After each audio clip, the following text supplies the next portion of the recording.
And welcome back to the Triple Radio Show, an alternative means of psychedelic masturbation. Your boy Will BK, along with E-Boogie over here, Earth. For those of y'all that don't know Earth, how are you doing? I'm doing groovy. I'm really, Gooch. Really? Are you having a good time? I'm having a great time. Me and Pink Whitney and Will.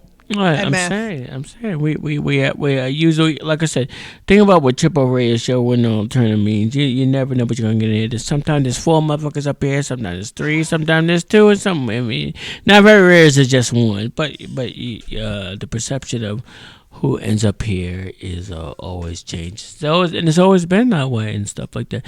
If you want to know what we're talking about, definitely look us up or look at the show on YouTube. Once it's posted, you get to see what are some of the things that we did talk about earlier in the show. So we always talk about some different shit on here. What were we just talking about, Earth? What were we just talking about a second ago?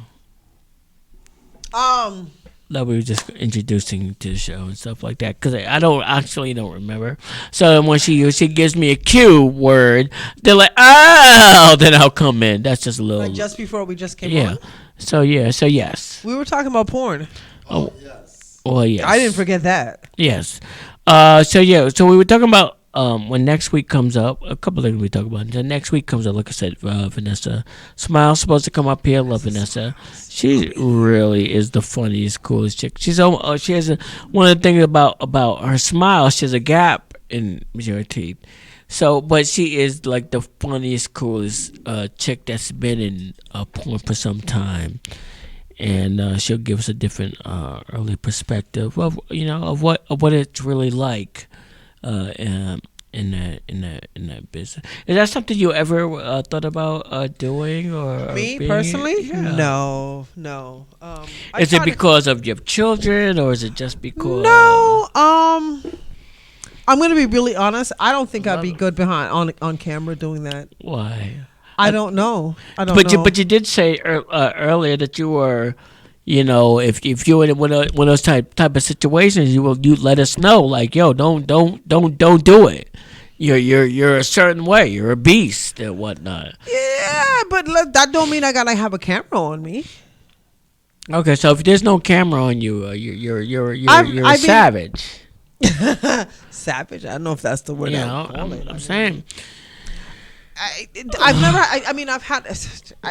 had a camera on me, but I've never had a whole production crew. You got to understand, when they be doing that, there's like a whole team of people behind there. Right. I don't know if my Jennifer is gonna react the same. Like I know she's gonna do what she's supposed to do, because you got like 13 eyes. Sorry, that's an odd number. 14 eyes.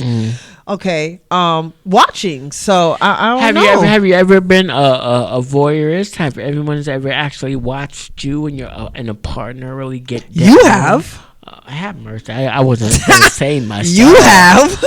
Aside from myself. Yes, this dude right here watched me take down this honey dip.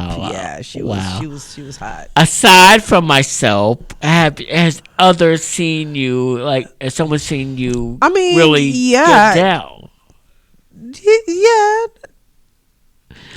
Okay, you know what? I'm gonna be really, really honest. Okay. Nobody has really actually seen me outside of the people that I've been with other women really get down. Now, when I was in a hetero relationship and married to my children's father, we used to swing. Right. So we've had people watch us before. Mm-hmm. Is it something that I like doing? I don't even know. I can't even say that I like it or I dislike it, because there comes a point where nobody around me. I don't think about what's around me or who's watching, because I'm focused. Right.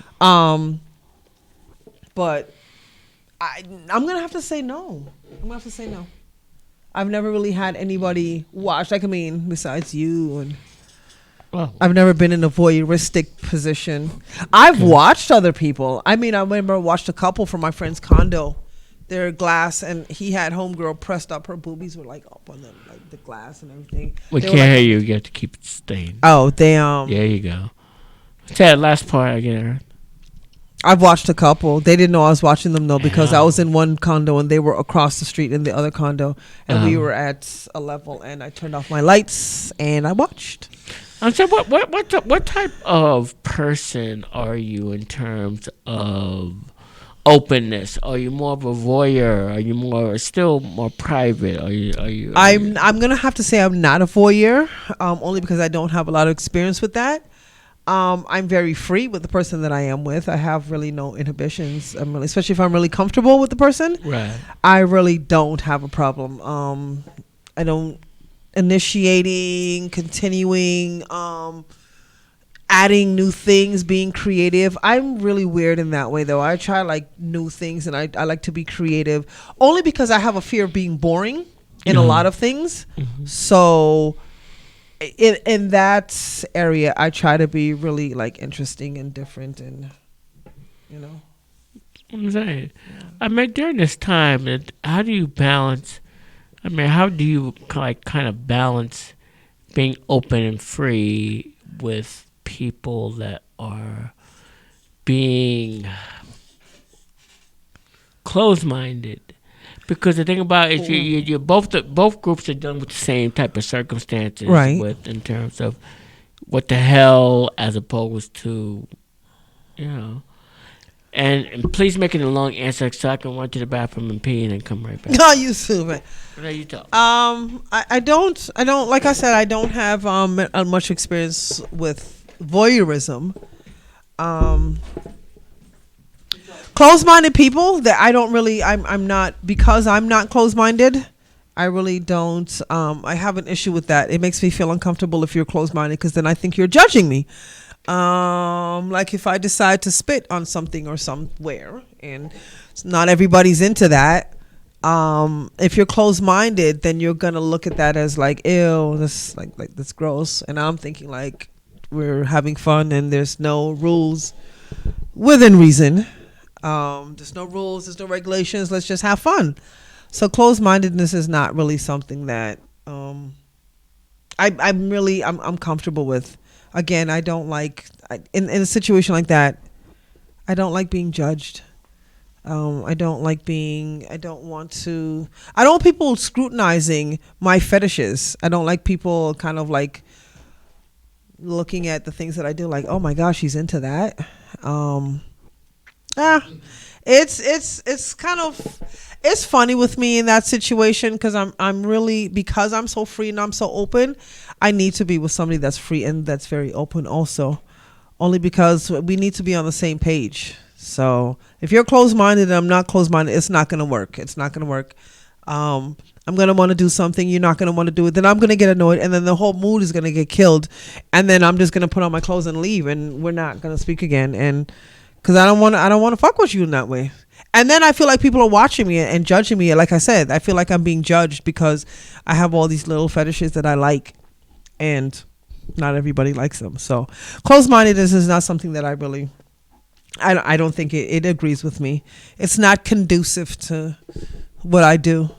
So yeah. But anyways, I don't know. I feel like when you're an adult, I don't think that there should be any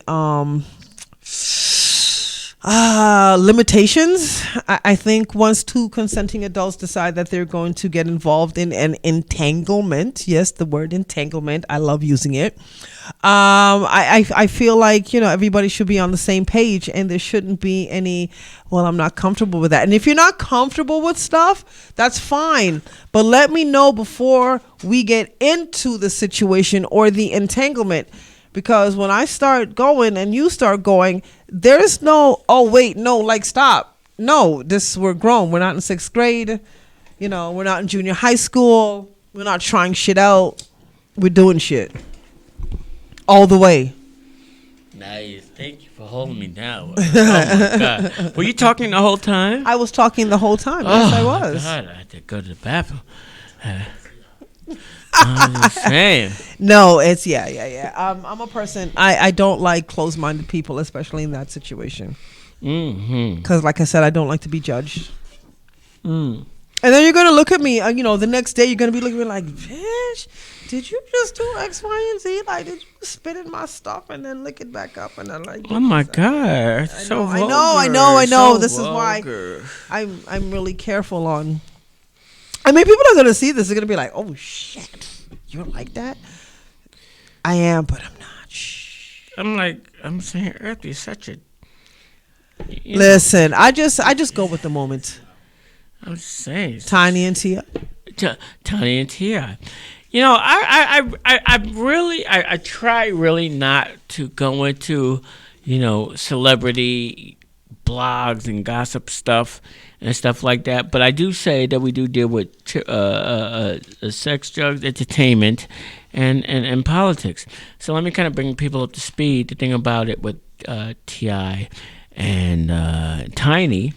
Tiny being from Escape, because I worked at Columbia dealing with Escape, and of course T.I. is the self-proclaimed king of the South, and so they're being accused, the couple are being accused of sex trafficking, and dealing with, dealing with underage. Young women or younger women, that is, doing Bill Cosby shit, drugging them up and laying them out and whatnot, and them not remembering what's going on the next day and shit like that, and messing with a chick that was already supposed to be with somebody else, and then when she came on, whatever it is, I don't give a fuck, whatever it is. But the thing about it is that and now they're coming out. A lot of the women are coming out saying, "Yo, I was either drugged, or this motherfucker's got the pistol to my brain. If I don't, I'm saying." And the thing about it is that why it's believable for me. Why it is believable for me, and I was telling the young cats at the organization I was with today. It's not so much about black and white or anything else. It's about the owed versus the entitled. And the thing about it is that when you're owed, usually that's the lower tiered person. You owe me this, that, and the other. You know what I'm saying? I'm not going to let you broadcast it because you're my friend. You owe me the money to do this. Or if you're working a 9 to 5, I didn't work this out of the generosity of my heart. You owed me the hours, so you owe this to me. With black people, we don't want you to give us handouts. You owe it to us because we helped build the country. You owe that to us. The entitlement motherfuckers are the ones that believe this is our shit. I'm the artist. I'm the hot shit. You know me. I'm entitled to do what I want to do with you, because you haven't earned that status of I'm saying that's the thing about owed and entitled. So when we talk about T.I. and Tiny, they're from they come from the entitlement perspective and whatnot. Do I believe T.I. will pull out the pistol against some broad's head and say, you better smash or whatever, or shut your fucking mouth, or I'm going to? Do I believe that? Yes. Absolutely. Cat like that. Fuck yeah. Do I believe he might smack Tiny in the mouth from time to time? Do I believe it? Yeah, I believe that too. I'm saying, and it makes it worse because you got children together. Oh, and there's nothing wrong with your radios, ladies and gentlemen. It's Earth just telling you all she knows about being a co-host. Go ahead, Earth. First of all, Tia and Tiny are a married couple. They're grown folks. Okay, I'm with that. Okay, they can do what they want in their bedroom. I really don't care. Second of all, I don't know the story. Mm-hmm. I wasn't there. I don't know the backstory.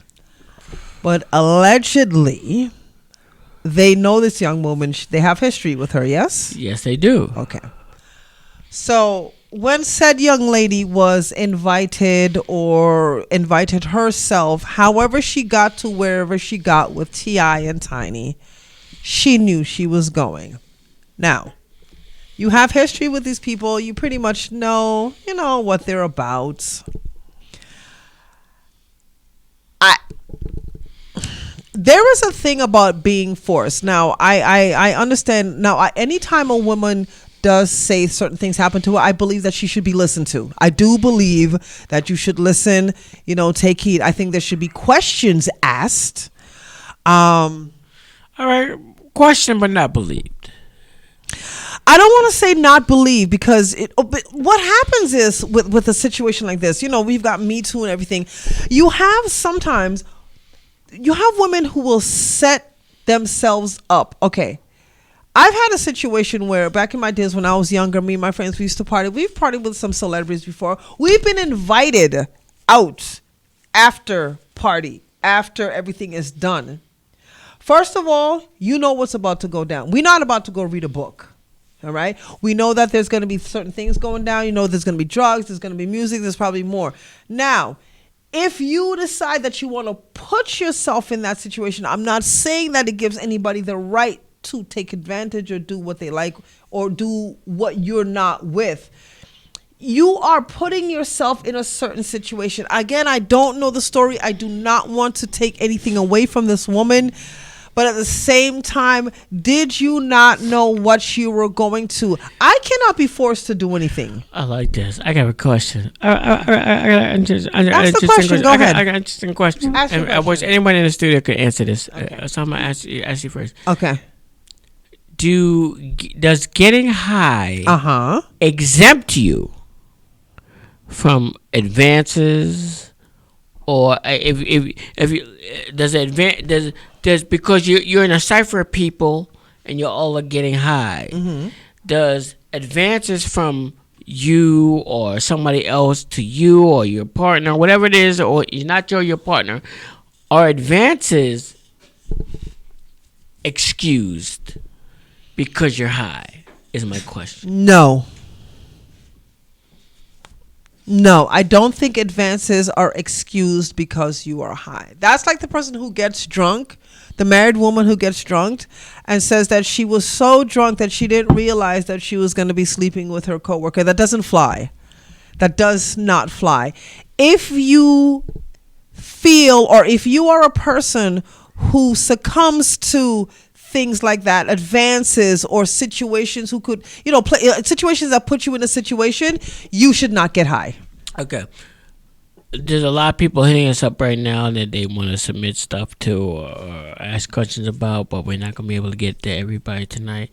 We're going to get ready to wrap it up because we're getting the scene to wrap it up. E-Boogie, why don't you give them your handles, your social media handles, where they can find you? FagBoySlim_. Wait, you have to say it again. You have to say it into the mic because people didn't hear you. Yeah, I got to get used to this radio thing. FagBoySlim_A4S. Again, FagBoySlim_A4S. I got some stories on there. I'll be talking. I'll just be everyday. It's just everyday life. So, yeah. Check me out. You guys will have a laugh. What is your thing with this fag boy shit? Don't ask me. Say, this was back in my whole days, because I'm gay. I'm a fag, but I'm a boy, but I'm really faggy. So I would be considered what would you call them? And without offending anybody, because I don't want to do that.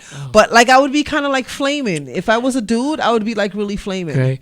It's really interesting. Shut up, whatever. Anyways, your boy Will B. K, Triple Radio Show. You can find me William Kirksey, KIRKSEY. You can find me on Facebook.